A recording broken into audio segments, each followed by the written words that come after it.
इस चित्र में हरे डंडे ये दिखा रहे हैं कि अलग अलग देशों में पशु पदार्थों का कितना उत्पादन है, और लाल डंडे ये दिखा रहे हैं कि उन्हीं देशों में कैंसर और दिल की बीमारी कितनी है। इस चित्र को जरा गौर से देखें। ये हरे और लाल डंडों का क्या मतलब है, जरा देखते हैं किन देशों में इनकी मात्रा ज्यादा है। जो है आपके दाएं साइड पर, जैसे अमेरिका, जर्मनी और यूरोप की कंट्री डेनमार्क, इन सब जगह बहुत ज्यादा है उत्पादन पशु पदार्थों का। और जितना ज्यादा उत्पादन है उतना ही ज्यादा कैंसर और दिल की बीमारी है। और बाएं के देश देखते हैं जिसमें अफ्रीका और एशिया के कई देशों के नाम हैं।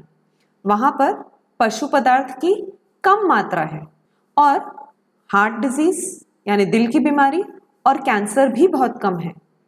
तो इसका क्या मतलब हुआ? जितने ज्यादा पशु पदार्थ उतना ज्यादा कैंसर और दिल की बीमारी।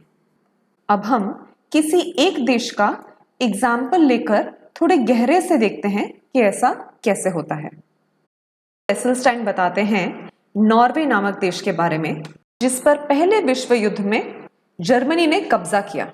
वहां बहुत ठंड की वजह से भेड़ बकरी चराने के अलावा लोगों के पास खाने का कोई और साधन नहीं था।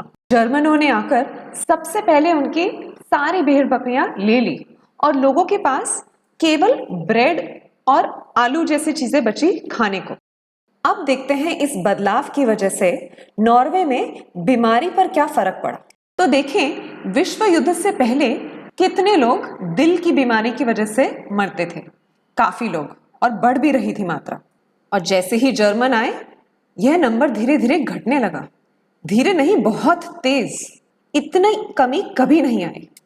आश्चर्यचकित डॉक्टर बोलते हैं, क्या किसी भी चीज से इतनी कमी आ सकती है दिल की बीमारी में?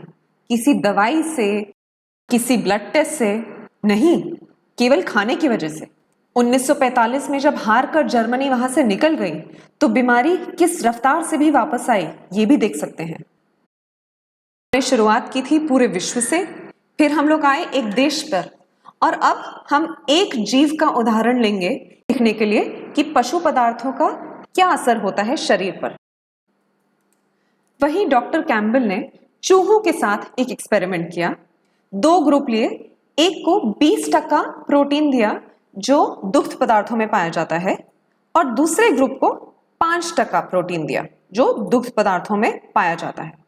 जिस ग्रुप को 20% प्रोटीन दिया था, 12 हफ्ते में उनके अंदर कैंसर धीरे धीरे बढ़ने लग गया। आप देख सकते हैं कैसे। लेकिन 5% वाले ग्रुप में कैंसर की बिल्कुल भी बढ़ोतरी नहीं हुई।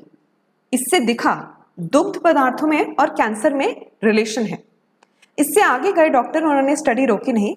जिस ग्रुप को 20% प्रोटीन दिया था उन्होंने, दुग्ध पदार्थ वाला, उन्होंने उसको कुछ हफ्तों में कम किया, फिर बढ़ाया, फिर वापस कम किया, फिर बढ़ाया, यह देखने के लिए कि इससे कैंसर पर क्या असर पड़ता है अलग अलग हफ्तों में।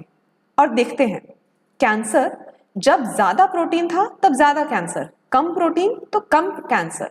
जैसे जैसे प्रोटीन बढ़ा है तो कैंसर बढ़ा, और जैसे प्रोटीन कम किया तो कैंसर भी कम हुआ। इससे दिख रहा है कि कैंसर की ग्रोथ एक बटन के जैसे है, उसे कम किया जा सकता है और बढ़ाया जा सकता है। किसके बेसिस पर? हम कितना पशु पदार्थ खा रहे हैं उसके अनुसार। चूहों के इस एग्जाम्पल में एक बहुत महत्वपूर्ण चीज बोली है। जैसे आपने देखा, दोनों चूहे के ग्रुप अधिकतर पौधों पर ही थे। एक ग्रुप 20% पशु पदार्थ खा रहा था, यानी 80% पौधे। दूसरा ग्रुप 5% पशु पदार्थ खा रहा था, यानी 95% पौधे। 80% और 95% पौधे, दोनों में अधिकतर पौधे ही हैं। लेकिन पशु पदार्थों की मात्रा में इतने थोड़े से फर्क की वजह से ही कैंसर में, बीमारी में देखिए कितना फर्क आया। यही हाल आज भी हमारा है। हम लोग 20% पशु पदार्थ खाते हैं और हम सोचते हैं कि बहुत कम खा रहे हैं, जबकि ये बहुत ज्यादा है। अगर हमें बीमारी से बचना है तो हमें रियली में कम पशु पदार्थ खाना चाहिए, जैसे हमारे पूर्वज भी बहुत कम लेते थे, लगभग 5%।